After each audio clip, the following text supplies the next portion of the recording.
Deray McKesson. I'm an activist, organizer, and educator who spent the last 18 months pushing on systems and structures to do right by people with regards to the police.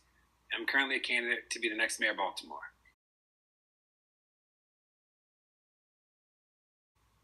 On August 16th, 2014, I was sitting on my couch and I saw the events unfolding on Twitter, and I was like, I want to go stand with the people. So got my car, drove 9 hours, ended up in St. Louis. I put on Facebook that I was going. I didn't know anybody in the state of Missouri. And about 7 hours in Iowa, I got a call being like, Deray, we got somewhere for you to stay.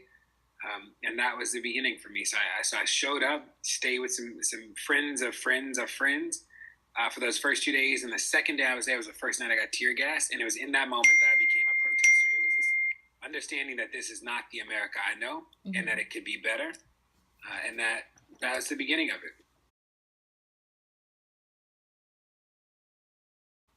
Yeah, so, I love Baltimore. This is home, and born and raised. And thinking about this election, that this election is a choice between politics as usual and the politics of change. And what we know is that the politics as usual is what got us here. If the establishment is what we choose, and if the familiar is who we choose, like we know we're going to get, and it's this. And we have an opportunity to really put this city on a different trajectory. And I think I'm the person who has the vision and the skills and the experience to do that. Front and center in people's minds are issues of crime, safety, and education, and the economy. So it have buckets that cover those three big areas, but also buckets, importantly, that cover public health, that talk about food deserts, that talk about arts and culture, that talk about homelessness, that for the city to actually be the city that we deserve, we'll have to cover a host of issues, and we'll have to talk about how we have a strategy and that we address these issues at scale across all facets of people's lives. And that's what the platform does. I'm proud of it.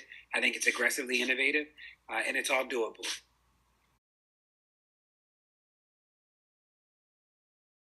I think that people are ready for something different. I think that April was a reckoning for people with acknowledging that the city is not on the path it needs to be on if we're going to be successful. And people own that.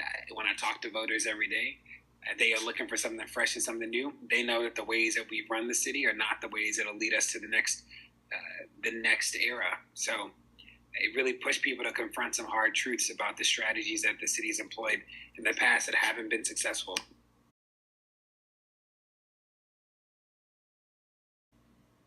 Yep, so much of this is centered on an understanding that the safety of our communities is not predicated on the presence of police. That if I asked you to close your eyes and think about where you feel the most safe, it probably isn't in a room full of police, that you would say that it's where your family is, where there's food and shelter, where you're loved, where there's opportunity.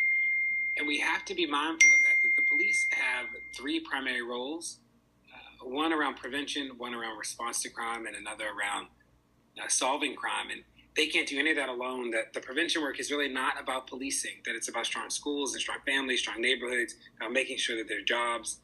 When we think about the response to crime, that is heavily policing, but it's not only the police. There's so much trauma that happens in communities. It's also around mental health or other factors. And we may need to make sure that we don't have a police first response to all trauma, but that we really think about the trauma itself. And then the third is about the solving crime. And solving crime is primarily a police function, but they can't do it without the integrity and trust of the community. And communities don't trust the police because there's no integrity and accountability in the police department. So some of the reforms that I'm pushing for are about restoring that integrity and accountability by making sure that there's robust oversight with the Civilian Oversight Board, and also working on clauses to make the police union contract fair, repealing the Law Enforcement Officers' Bill of Rights. That's actually really important work that will restore trust. And understand that the police can be a part of the equation, but they are not the whole equation when it comes to safety. The disparities in the city are really great. In some zip codes, the life expectancy is 20 years lower than in other zip codes. And that disparity comes from not having a real focus on tackling issues like hypersegregation, dealing with schools and economics in the city. And we have to deal with that. That is where the tension comes from. And the platform is really thoughtful about covering a broad range of areas. So specifically, it's things like match savings accounts. From an economic standpoint, it's about addressing adult literacy. And then it's about being really clear about the role of the police and a more expansive understanding of safety. Yeah, I love teaching. Teaching was one of the best things I've ever done. So I taught sixth grade math in East New York, Brooklyn. Incredible experience. All of my students did well. I'm still in touch with them, and that is really positive.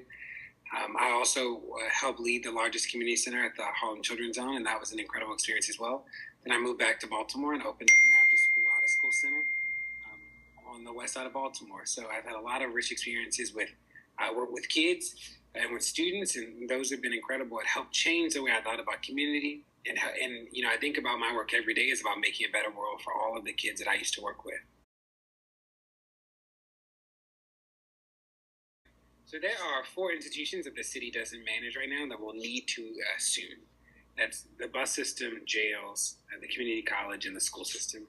And I think that we should have a phased approach to regaining control of those 4 institutions.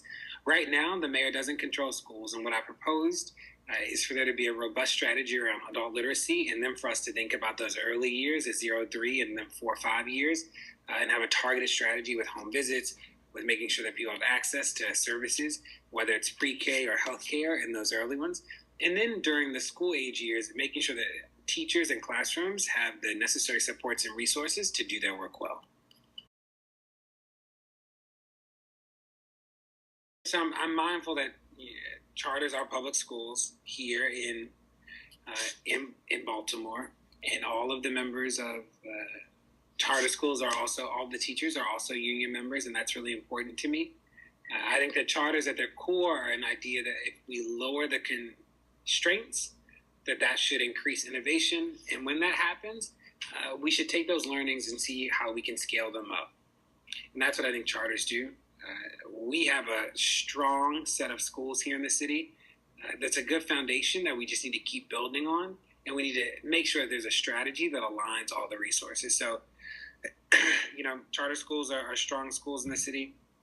And some really incredible community schools are also charter schools. I don't think it's an either or. I think it's about having a thoughtful strategy to make sure that every kid has a great teacher every day.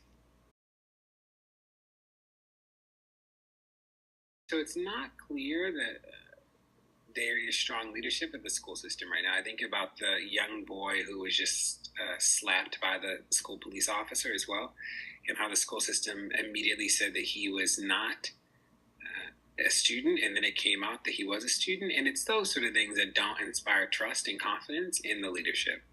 I think that we will need to think more. We'll need to reconsider the leadership of the school system as we reconsider the leadership of other agencies as well. Pre-K is different from aftercare. Pre-K, it is heavily used right now. There are about 1,000 kids who aren't accessing services, who there is space for. We need to figure out the funding formula with the school system in general, and I've called for that, looking at the formula differently and then fixing it given the TIFs. So that's in the plan. In terms of before school and aftercare, or like aftercare and before care, those are not managed by the school system itself. Those are programs. And what we can do is bring together private partners and people who are committed to that work, and think of a strategy to make sure that students are covered when they need to be. There are schools that have strong programs, and parents pay for some of the before and after care. And we need to be mindful that what works for one community might not work for the next, but that people should have options. So it's not an easy answer. The platform covers it, and the platform is 26 pages. I say that not because my goal was to make it long, but I do think it's thorough. In the short answer, it's a focus on making sure that there are jobs, making sure that people have skills to do the jobs, and then being thoughtful about addressing inequity that is systemic. So whether that is about a mixed income strategy for housing, whether that's about renovations, or whether that's about vouchers, that we need to think about how all of these things interplay with each other and be aggressive about them. I'm excited to include a plan for match savings accounts for birth cohorts, so for newborns, as a way to deal with the wealth disparity, because we know that the more money that circulates in the city legally, and the more people that have jobs and skills, the better the economy is. What we found out was that the war on drugs really turned into a war on people, and that's not helpful. That drug addiction is a disease. that we need to treat it as such, and it's a public health crisis. In the city, there are about 70,000 drug addicts, and if we don't think about solutions at scale, we'll never get to addressing that problem. When I think about concrete things, it's about a focus on inpatient treatment. There are not enough inpatient treatment sites in the city, that people need 30-day programs and not just outpatient, that we also need to think about 24/7 on-demand programs more thoughtfully and think about a strategy. There's some incredible work going on in the city around addiction. We have to figure out how to link everything together, and that's where it takes real leadership. And we know that we've tried a strategy of arrest everybody, and that doesn't work. That doesn't actually decrease it. That what we need to do is think about how to decrease demand. The supply work will continue to use the same strategies of taking people, of making sure that people are not kingpins.